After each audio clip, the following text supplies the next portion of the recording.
Great, thanks for. I'm here more to talk about my book called The Future of Energy.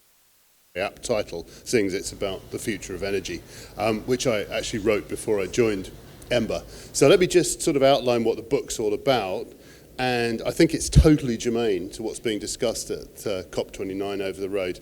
But I'm not going to talk for the whole 15 minutes because that would probably send you to sleep. So I'll aim to sort of describe the book for about half the time, and then we can have a discussion with or without handheld mics coming around. So the book's quite a short book, and it's definitely aimed at people that do not live their lives inside the climate and energy bubble. Because for me, the future of energy, the changes that are taking place, is probably the most important and one of the most exciting stories of our time. And I used to be a journalist, so it's really stories that turn me on.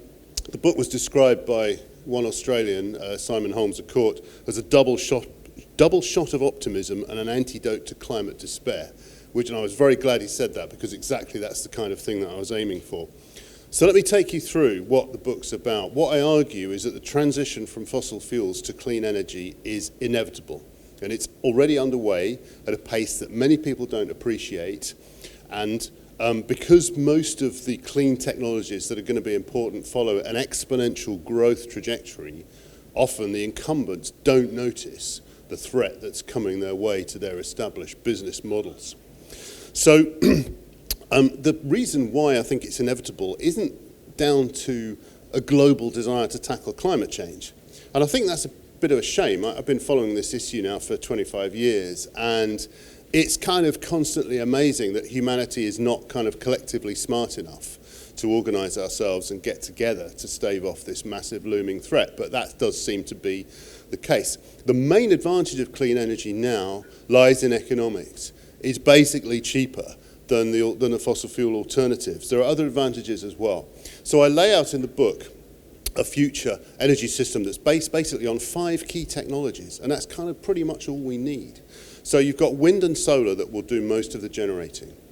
Battery storage as the leader of flexibility solutions that basically match supply and demand. Electric vehicles, heat pumps, and a little bit of green hydrogen done carefully and for specific uses.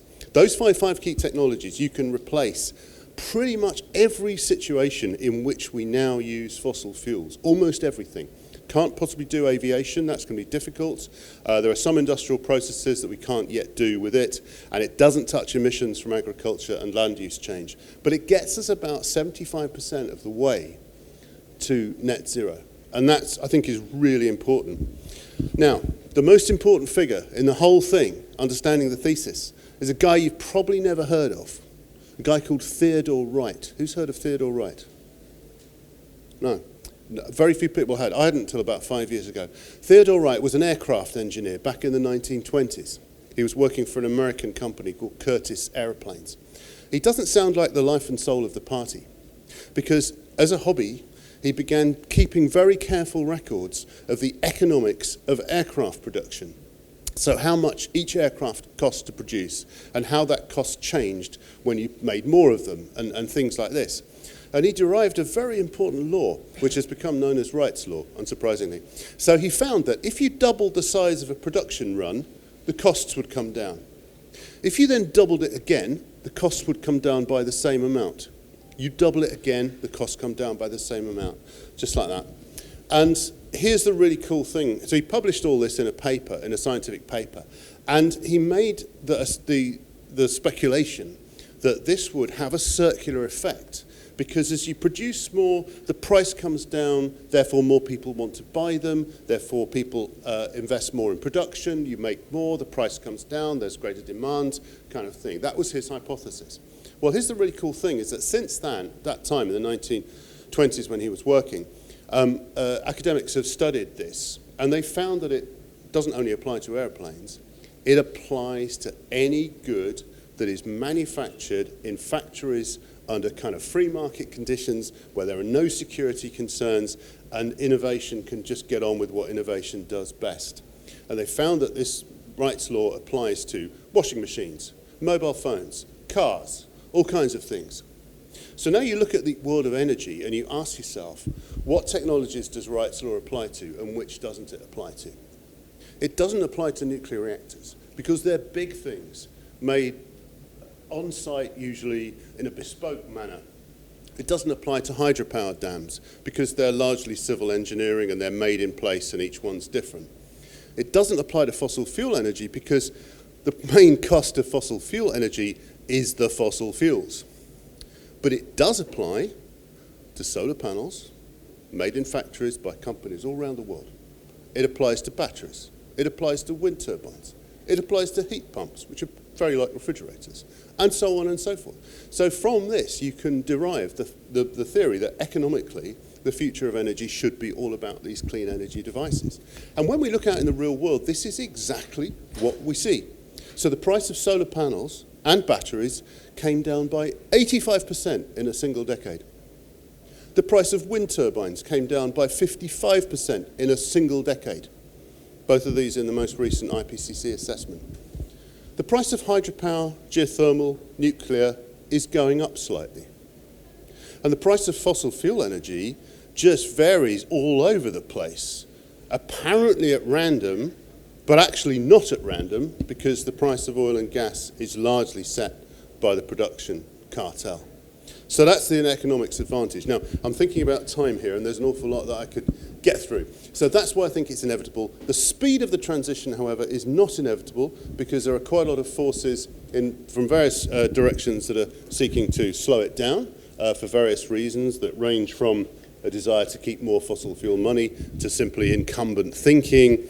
The advantages, advantages. So climate change is obviously a massive advantage, less pollution, more jobs, there's lots of evidence on that. Energy independence for countries because the majority of countries are fossil fuel importers. You get off fossil fuels, you don't have to import them anymore. Wonderful. That means you're not subject to energy blackmail of the type that Vladimir Putin tried to exert on Europe in the lead up to the invasion of Ukraine. And by the way, just have a think about where Russia's war chest came from, how all those weapons are being bought. Oil and gas revenue.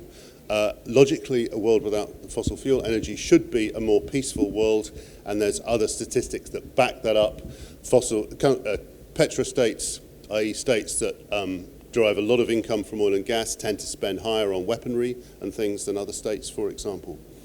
So I will leave that there. I am optimistic about the future, but it's not unconditional optimism. I don't say the job's done, it's fine, let's go home. No way. It's feasible to do this, but it does need quite a lot of effort in different parts of the world, in different contexts to make it happen.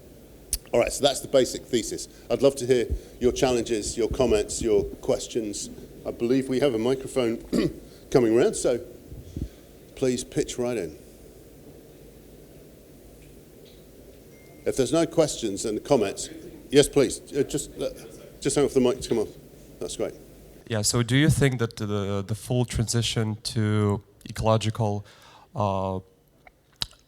power sources is possible by the next decade? Sorry, to ecological what sources? I mean the ecological power usage that actually that is not from the fossil fuel.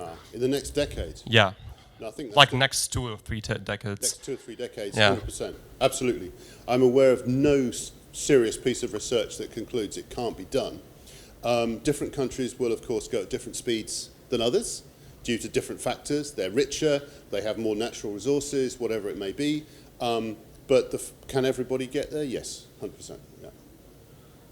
Thank you.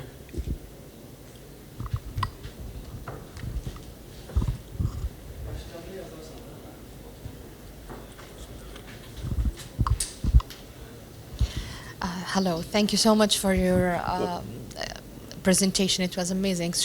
Sorry I joined shortly, but I have 2 comments and questions. First of all, fossil fuel and all clean energy, it's really something we all talk about. But when it comes to practical applications, we need to enforce the education from early stages.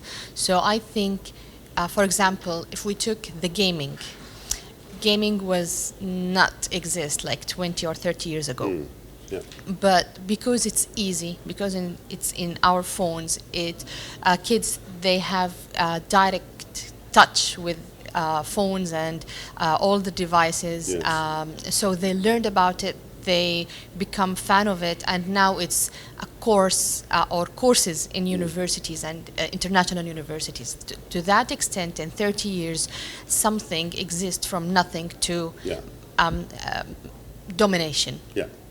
And I think everything we need to succeed, to control, should be in the early age of education system. And we cannot just throw about or on educators, because they have lots of things to do. Yeah. But I think this is the part of practices and companies, and this is the role of social integration between the private sectors and education. I've attended so many conferences about education, and sometimes I feel like all of us as educators, like talking to only. You're in education yourself. Yes. I'm a professor in university, and my major is built environment. How we can improve the built environment, whether it's large scale or small scale. So I don't mean to read, but I'm Yes. just looking at time. We've got a minute left. So can I give you a very quick response, and then Yes, maybe we'll see if please. there's one other question Yes, or comment yes. or that. I Thank don't you. disagree with you at all. And I've got kids who are now in their late 20s and early 30s, and they learnt about climate change at school. That's great.